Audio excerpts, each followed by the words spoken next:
காட்சிகள் மாறியதால் பாட்டாளி மக்கள் கட்சியானது பாரதிய ஜனதா கட்சியுடன் இன்று அதிகாலையில் இருந்தே பாமக பாஜக கூட்டணி இடையே பேச்சுவார்த்தை நடைபெற்று தைலாபுரத்தில் அது இறுதியாகி இருக்கிறது. 10 தொகுதிகள் ஒதுக்கீடு செய்யப்பட்டிருக்கின்றன. இந்த கடைசி நேர காட்சி மாற்றம் தொடர்பாகவும் இந்த 4 முனை போட்டி யாருக்கு சாதகம் பாதகம் என்பது தொடர்பாகவும் அரசியல் விமர்சகர் ரவீந்திரன் துரைசாமி நம்மோடு இணைந்திருக்கிறார். ரவீந்திரன் துரைசாமி சாரிடம் கேட்கலாம், இந்த 4 முனை போட்டியில் எத்தகைய பாரதூரமான விளைவுகள் எந்தெந்த கட்சிகளுக்கு ஏற்படும் என்பதை திரு ரவீந்திரன் துரைசாமியிடம் கேட்கலாம். சார் வணக்கம். சார் வணக்கம் கண்ணன். சார் வணக்கம். திடீர்னு அதிமுக கூட சண்டே பேச்சுவார்த்தை நடத்திட்டு இருந்தாங்க பாட்டாளி மக்கள் கட்சி. அதன் பின்னர் உடனடியாக அன்று மாலையிலேயே காட்சிகள் மாறி நேற்று மாலையில் காட்சிகள் மாறி இன்று காலையில் 10 சீட்டுகள் என்று உறுதியாகி இருக்கிறது. இந்த திடீர் கூட்டணி மாற்றத்துக்கு என்ன காரணம் நினைக்கிறீங்க சார்? இந்த திடீர் கூட்டணி மாற்றத்துக்கு காரணம் என்ன? ஏற்கனவே டாக்டர் ராமதாஸ் திட்டமிட்ட ஒரு விஷயம்தான். இன்னைக்கு தமிழக அரசியல் மு.க. ஸ்டாலின் வர்சஸ் அதர்ஸ் இருக்குது. அத்தனை பொருட்களான திமுக அதிமுகவின் போட்டி என்பது பிரிசனர் ஆஃப் பாஸ்ட், கடந்த காலத்தின் கைதிகளாக இருப்பவர்கள் கூறக்கூடிய தவறான தகவல். இன்றைக்கு ஒரு லீடரா மு.க. ஸ்டாலின் ஒரு ஜோதி பாசு மாதிரி ஒரு அணியை கட்டமைச்சு கொண்டு போறாரு.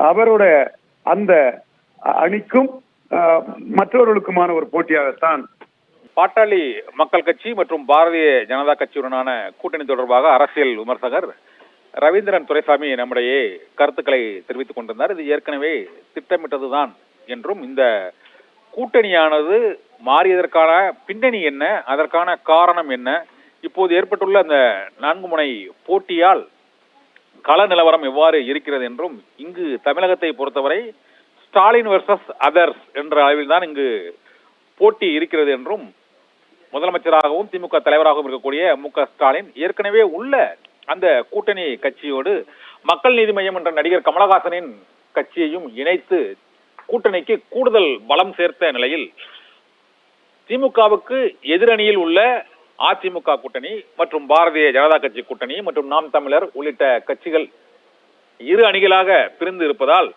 வாக்குகள் சிதறுமா? இது யாருக்கு சாதகம்? பாட்டாளி மக்கள் கட்சி பாஜக கூட்டணிக்கு சாதகமா? 2வது இடம் 3வது இடத்திற்கு யார் வருவார்கள் என்ற கேள்விகளுக்கெல்லாம் அரசியல் விமர்சகர் ரவீந்திரன் துரைசாமி நம்முடைய கருத்துக்களை தொடர்ந்து கூறி வருகிறார். இப்போது அவரிடம் கேட்கலாம். ரவீந்திரன் துரைசாமி சார் தொடர்ந்து பேசுங்க சார். ஒரு சிறு தொழில்நுட்ப ஸ்டாலின் வர்சஸ் அதர்ஸ்ங்கிறதா இன்னைக்குள்ள அரசியல். ஆக முதலிடம் மு.க. ஸ்டாலின் தலைமையிலான வெற்றி பெற்ற அணி அதிகார பலத்தோடு இருக்கிறார்கள். அவரோடு கமலஹாசனும் சேர்ந்திருக்கிறார் என்று போது அவர்கள் முதலிடம் வருவார்கள் என்பது தமிழகத்தில் உள்ள அரசியல் உணர்வு கொண்ட அனைவருமே அறிந்த உண்மை. அடுத்து தோல்வி அடைந்த அணி 2ஆக பிளவுபட்டு இருக்கிறார்கள். ஆக மற்றவர்கள் போட்டி போடுவது என்பது எந்த தொகுதியில் யார் அதிக வாக்கெடுப்பது, எத்தனை சதவீத வாக்கெடுப்பது என்பதுதான் மற்ற கட்சிகளுக்கு இடையிலான முக்கியமான போட்டியாக இருக்க முடியும். அந்த வகையில் இன்னைக்கு டாக்டர் ராமதாஸ் பாஜகவுக்கு ஆதரவான மோடி பிரதமர் என்ற ஒரு முடிவுக்கு வருகிறார் என்றால், அவர் இந்த அரசியல் களம் ஸ்டாலின் வர்சஸ் எடப்பாடி என்று ஒருவேளை போனால் அது அன்புமணியின் எதிர்காலத்திற்கு உகந்ததாக இருக்காது. எடப்பாடியை பலகீனப்படுத்துவதுதான் 2026 அன்புமணியை ஒரு முதலமைச்சர் வேட்பாளராக 2016ஆம் ஆண்டு முன்னிறுத்தி அரசியல் களம் கண்டது போல் ஒரு களத்தை அமைப்பதற்கு உதவியாக இருக்கும். இல்லாவிட்டால் கூட பாமகவிற்கு துணை முதல்வர் என்று கேட்கக்கூடிய அளவுக்கு ஒரு சக்தி இருக்கும். நமக்கான தேர்தல் 2026 தான். இப்பொழுது 2014ஆம் ஆண்டு மோடி தலைமையில் ஒரு 5% வாக்குகளை பெற்றது போல் 24லும் ஒரு 5% வாக்குகளை, குறிப்பாக அது வட தமிழகத்தில் 15% வாக்குக்கு சமம் பெற வேண்டும் என்பதுதான் டாக்டர் ராமதாஸின் முக்கிய நோக்கம்.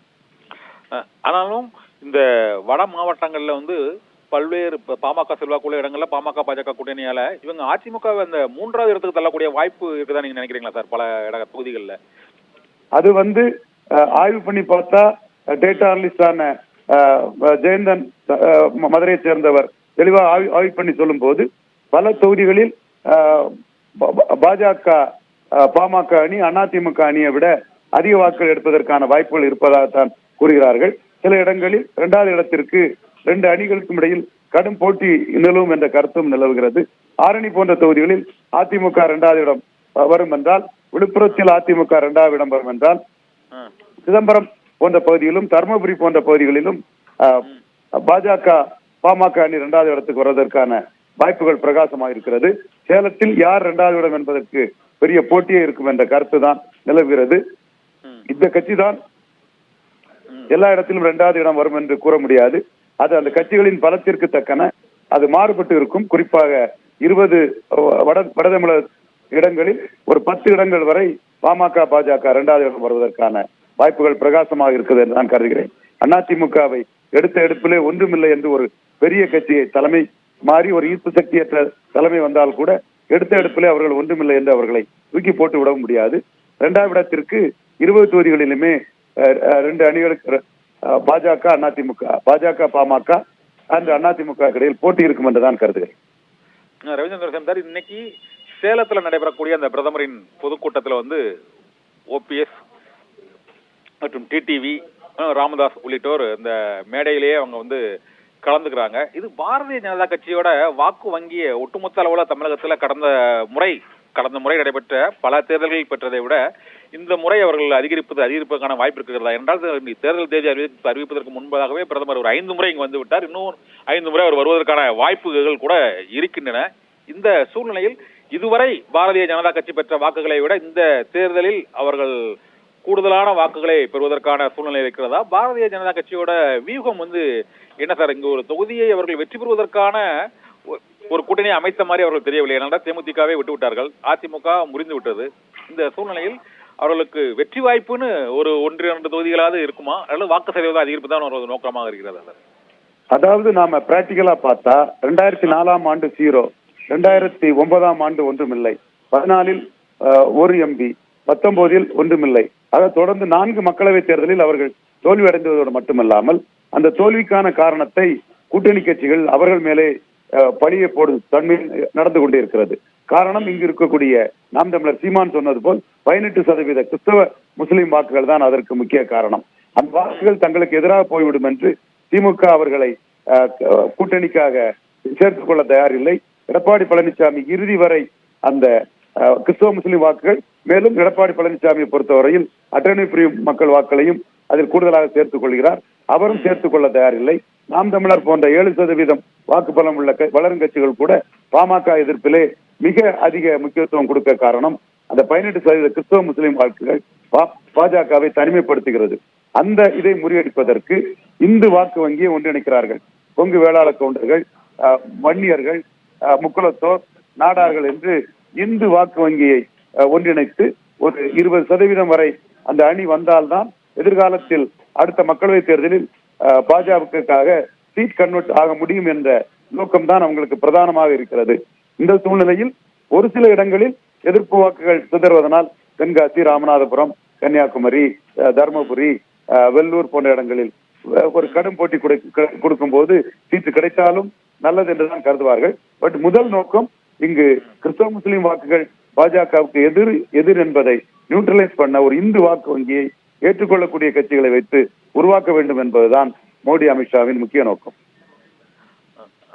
ரவீந்திரன், இப்பொழுது திமுகவுக்கு எதிரான வாக்குகள் வந்து 2 செங்குத்து பிளவுகளாக பிளவுபட்டு விட்டன. தேமுதிக, அதிமுக ஒரு அணி, பாமக, பாஜக மற்றும் மற்ற புதிய நீதி கட்சி, தமிழ் மாநில காங்கிரஸ் உள்ளிட்ட அணிகள் ஒரு அணி என்று ஒரு எதிர்ப்பு செங்குத்து பிளவாக இருக்கிறது. என்றால் கடந்த முறை இவர்கள் அனைவரும் ஒன்றாக கூடின்றுமே திமுக வந்து வெற்றி பெற்றது அனைத்து தொகுதிகளிலும். இப்போது இந்த எதிர்ப்பு அணிகள் 2ஆக பிளவுறுவதால் இது திமுகவுக்கு முழுமையான சாதகமா இருக்குமா, அல்லது எதிர்பார்த்த அளவு சாதகம் இருக்காதுன்னு நினைக்கிறீங்களா சார் நீங்க?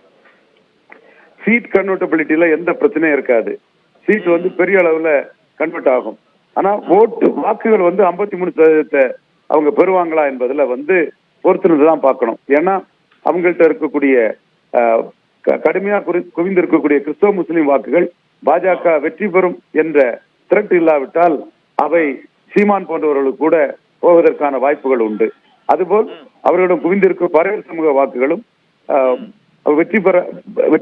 பாமக வெற்றி பெற மாட்டார்கள் என்றால் அந்த எதிர்ப்பு வாக்குகளும் சிதறுவதற்கு வாய்ப்பு உண்டு.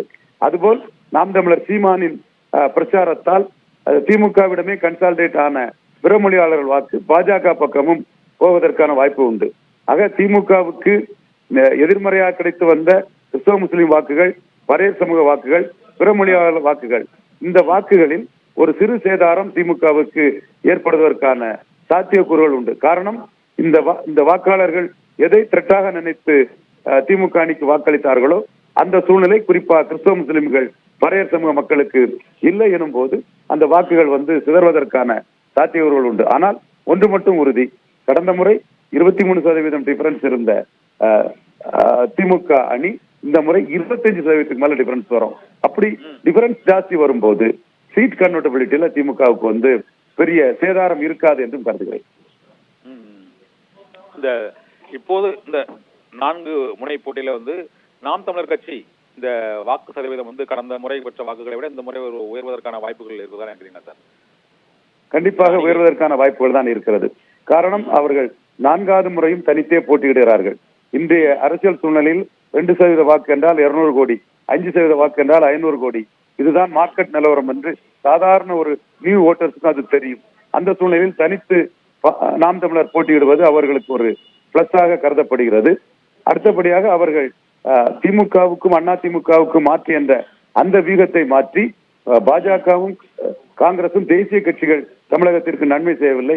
காவிரி, கச்சத்தீவு, முல்லை பெரியார், மீத்தேன் ஈத்தேன் என்று அந்த தேசிய கட்சிகளுக்கு ஆதரவாக மாநில கட்சிகள் போவதை அவர்கள் எதிர்த்து ஒரு வியூகத்தை அமைத்து அதே இஷ்யூவாக மாற்றுகிறார்கள்.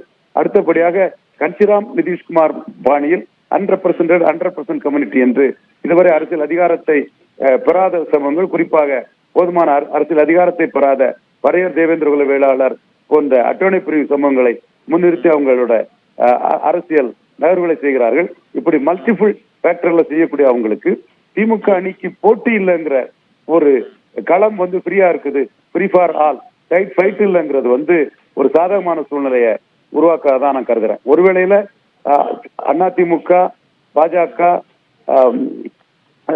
பாமக, தேமுதிக, மக்கள் நீதி மையம், அமமுக என்ற ஒரு பெரிய அணி உருவாகி கடும் போட்டி 2 திமுக அணிக்கும் அதிமுக அணிக்கும் இடையில் உருவாகி இருந்தால் மற்ற கட்சிகளோட வாக்குகள் 2 பக்கமும் சிதறுவதற்கான ஒரு சூழ்நிலை உருவாகும். இப்பொழுது திமுக அணிக்கு போட்டியே இல்லை என்ற ஃப்ரீ ஃபார் ஆல் ஒரு சூழ்நிலை இருப்பதால் நாம் தமிழர் வாக்குகள் உயர்வதற்கான வாய்ப்புகள் பிரகாசம் என்றே கருதுகிறேன். குறிப்பா சில இடைத்தேர்தல்களில் மதுரை மத்திய, மதுரை மேற்கில் விஜயகாந்த், மொடக்குறிச்சியில் அண்ணன் வைகோ, பெண்ணகரத்தில் டாக்டர் ராமதாஸுக்கு கிடைத்த வாய்ப்பு ஒருவேளை தன் பிரச்சார வலிமையால் நாம் தமிழருக்கு தமிழக அளவில் கூட கிடைப்பதற்கான சாத்தியக்கூறுகள் உருவாகிறது என்றுதான் கருதுகிறேன். கடைசியா ஒரே ஒரு கேள்வி சார், இந்த ஓபிஎஸ் டிடிவி இந்த ஃபேக்ஷன் அதிமுக வாக்கு வங்கியில பெரிய அளவுல ஒரு பாதிப்பை ஏற்படுத்தாதுன்னு நினைக்கிறீங்களா சார்? ஏன்னா அந்த அளவுக்கு முக்கியத்துவம் பாரதிய ஜனதா கட்சி இந்த ஓபிஎஸ்க்கும் கொடுத்த மாதிரி தெரியல, டிடிவிக்கும் கொடுத்த மாதிரி தெரியலையே. மற்ற கட்சிகளுக்கு தான் அவங்க ஓரளவு முக்கியத்துவம் கொடுத்து இதுவரை அவங்க சந்திக்க கூட முறையா சந்திச்சு கூட ஒரு அதிகாரப்பூர்வ பேச்சுவார்த்தையில இன்னைக்கு தான் அந்த மீட்டிங்ல அவங்களுக்கு இடம் கொடுக்குறாங்கன்னு நினைக்கிறேன். இருந்த போது அது இன்னைக்கு பாமகக்கு தான் முக்கியத்துவம் அளிக்கக்கூடிய ஒரு இதா இருக்கும். இருந்தாலும் இவங்க 2 பேருக்குமான வாக்கு வங்கிங்கிறது பெரிய அளவுல இல்லைங்கிறது அந்த உளவு பிரிவு மூலமாக அது எதுவும் பாரதிய ஜனதா கட்சி தலைமைக்கு தெரிய வந்திருக்குதா? இல்லாட்டி நீங்க என்ன நினைக்கிறீங்க சார்? இவங்க அதிமுக வாக்கு வங்கியில எந்த சேதாரத்தையுமே ஏற்படுத்தலையா டிடிவியும் ஓபிஎஸும்?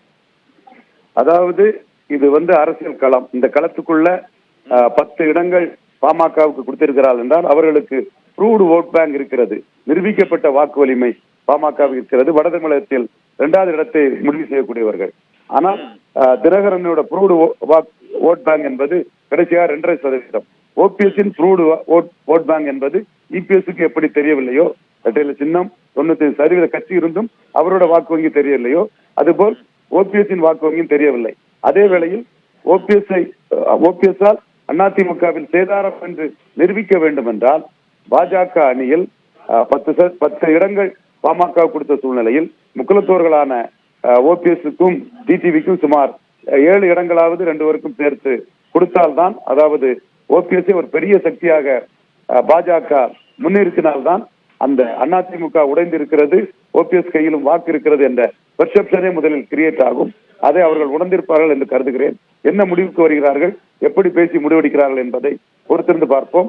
அதுவரை நீங்கள் கூறிய உங்களுடைய பார்வையில் தவறு இருப்பதாக நான் கருதவில்லை. அதை மாற்றி ஓபிஎஸ்ஐ பெரிய சக்தியாக காட்ட வேண்டியது பாஜக தலைமையின் கடமை என்று நான் கருதுகிறேன்.